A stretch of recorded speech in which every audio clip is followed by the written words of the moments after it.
देव ऋषि नारद जी ने कहा, भगवान कैसे उस जीव का उद्धार हुआ, आप हमें ये कथा सुनाइए। देव ऋषि नारद जी को चारों कुमार कहते हैं, नारद ऋषि, तुंगभद्रा नदी के किनारे एक गांव था जहां आत्मादेव शर्मा जी नाम के ब्राह्मण थे, जिनकी पत्नी का नाम था धुंधली। शर्मा जी के यहाँ धन धान्य की कोई कमी नहीं थी, नाम की कोई कमी नहीं थी, कमी थी संतान की, संतान नहीं थी। दान पुण्य आदि सब कुछ करते थे। एक दिन की बात, आत्मादेव शर्मा जी ने विचार किया, संतान बिना क्या जीवन है, इतना धन धान्य किस काम का जहां संतान ना हो। तो आत्मादेव शर्मा जी आत्महत्या करने के लिए वन में चले गए। ये वन में रो रहे थे तो उस समय एक साधु वहां से जा रहे थे। साधु को ऐसा लगा कि शायद राम से मिलने के लिए वन में आया घर बार छोड़कर। साधु गए, हाँ भाई क्यों रोते हो? अरे राम से मिलने के लिए रोते हो, मैं तुम्हें राम भक्ति का मार्ग बताऊंगा। आत्मादेव शर्मा जी ने नेत्र खोले, तेजस्वी ऋषि के चरणों में गिर गया। बोले, भगवान राम के लिए नहीं, मैं तो अपने काम के लिए रो रहा हूं। विवाह को कई वर्ष हो गए पर संतान नहीं है। सोचा गौ माता पाल ले, पर गौ माता पालता हूं वे भी बांझ, उन्हें भी संतान नहीं होती। वृक्ष लगाया वे भी फल ना दे, और बाजार से फल लेकर आऊं वे भी मुरझा जाए। अरे सब बात तो छोड़िए, इतना धन धान्य मेरे पास किस काम का जहां संतान ना हो। ना तो छोरा है ना तो छोरी है, मैं तो यहां आत्महत्या करने के लिए आया हूं। आप बड़े तपस्वी ऋषि, आप ही कृपा कर दीजिए और संतान दे दीजिए। ऋषि ने कहा, भाई तुम तो संसारी चीजों के लिए रो रहे हो, हम तो समझे तुम भगवान से मिलने के लिए रो रहे हो। तो मैं तो तुम्हें राम भक्ति का मार्ग बताने आया था, पर तुम तो काम भक्ति में लगे हो, इसलिए अपने राम चलते हैं। आत्मादेव शर्मा जी ने ऋषि के पैर पकड़ लिए। बोले, हम आपको नहीं जाने देंगे, आप हमें संतान देकर ही जाओगे। जब खूब रोना पीटना किया तो संत ने कहा, अच्छा मैं तेरे माथे की लकीरें देखता हूं। प्यारे भक्तों, कुदरत ने हमें माथे पर लकीरें दे रखी है, हाथों में लकीरें दे रखी है, पैरों में दे रखी है लकीरें। ये सजावट के लिए नहीं है, इन लकीरों में हमारा भाग्य है। भगवान को माथा टेकने से माथे की लकीरें बदल जाती है, भगवान के कीर्तन में ताली बजाने से हाथों की लकीरें बदल जाती है, और भगवान के कीर्तन में नृत्य करने से पैरों की लकीरें बदल जाती है। इसलिए इन लकीरों में हमारा भाग्य है। सन्यासी ने देखी माथे की लकीरें, सन्यासी जी ने कह दिया, संसार झूठा, कोई किसी का पुत्र नहीं, कोई किसी की पुत्र नहीं, कोई किसी की पत्नी नहीं, कोई किसी के माता पिता नहीं, कोई किसी के बंधु सखा नहीं। संसार झूठा है, नाशवान शरीर है।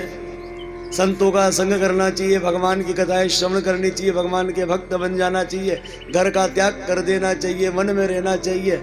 आत्मादेव शर्मा जी ने कहा, महाराज ये सारी बातें हमें भी आती है, हम भी जाति से ब्राह्मण हैं।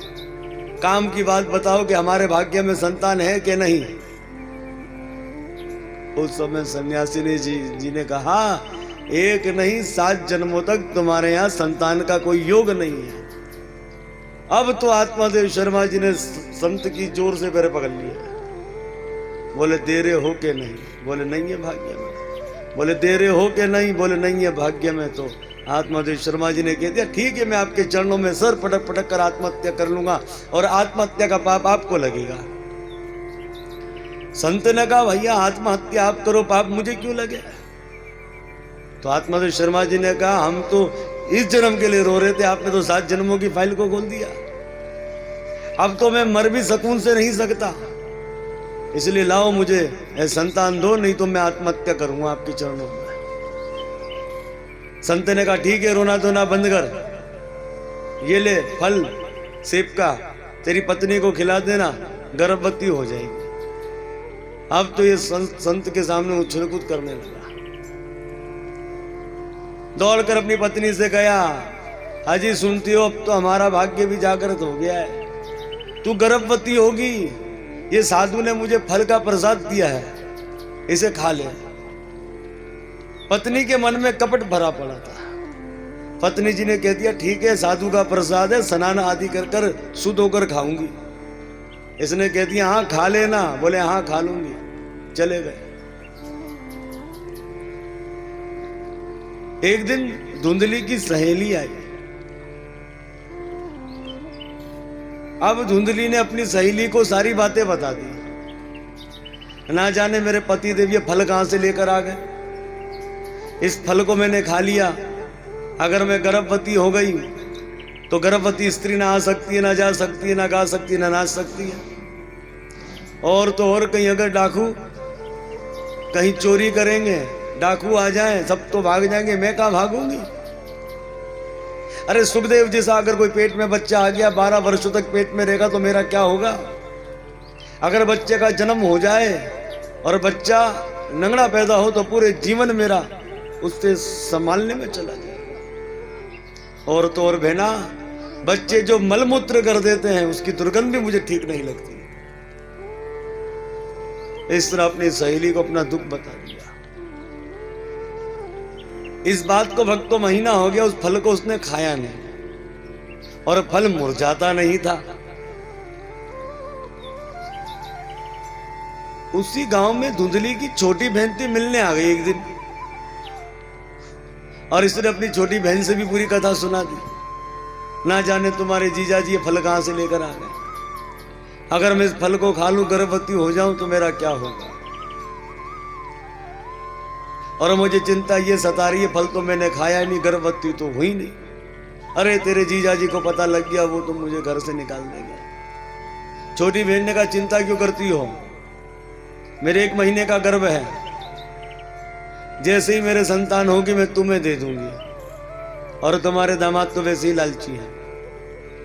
और रही बात, ये फल अपनी गाय को खिला दे, किसी को पता नहीं लगेगा। और ये भी पता लग जाएगा संत झूठे हैं कि सच्चे, क्योंकि बच्चा गाय से हो जाएगा। और तुम अपने पति के सामने पेट में कपड़ा भरकर नाटक करना आरंभ कर दो। समय आने पर जब मैं अपना बच्चा तुम्हें दे दूंगी, मौका पाकर तुम अपने पति से कह देना कि मुझे तो दूध नहीं आता, मेरी बहन के यहां पुत्र हुआ था, मैं मर गया, कहो तो उसे घर में लेकर आ जाऊं। तो जब तू मुझे बुलवा लेगी तो मैं बच्चे को दूध पिलाती रहूंगी। इस तरह से धुंधली की छोटी बहन उसी कपट भरी बातें बताकर चली गई। अब यहां पर एक बड़ी खास बात, वो ये, अगर ये अपने पति के सामने कपड़ा पेट में फंसाएगी तो क्या पति को पता नहीं लगेगा? कैसे हो सकता है ये? तो यहां पर हमें शिक्षा लेनी चाहिए। जिस समय स्त्रियां गर्भवती होती थी तो सूत्र का भवन में चली जाती थी। जैसे रामायण में शोक भवन आता ना, कई जी नाराज होकर शोक भवन में चली गई। दशरथ जी समझ गए हमसे नाराज। देखा जाए तो हमारे सत्य सनातन धर्म में बड़ी ही मर्यादा है। लड़ने झगड़ने के भी अलग कमरे होते हैं। सूत्र का भवन में भी स्त्रियां अलग रहती थी। जब गर्भवती हो जाती थी पति से दूर रहती थी ताकि संतान धार्मिक पैदा हो। इस तरह से जब आत्मादेव शर्मा जी उन्हें मिलने आते थे तो पेट में कपड़ा होता था, वो देखते थे हाँ भाई प्रसाद असर कर रहा है। समय आने पर छोटी बहन के यहाँ पुत्र का जन्म हुआ। उसने अपने पति देव के द्वारा उस बच्चे को अपनी बड़ी बहन धुंधली के यहाँ पहुंचा दिया।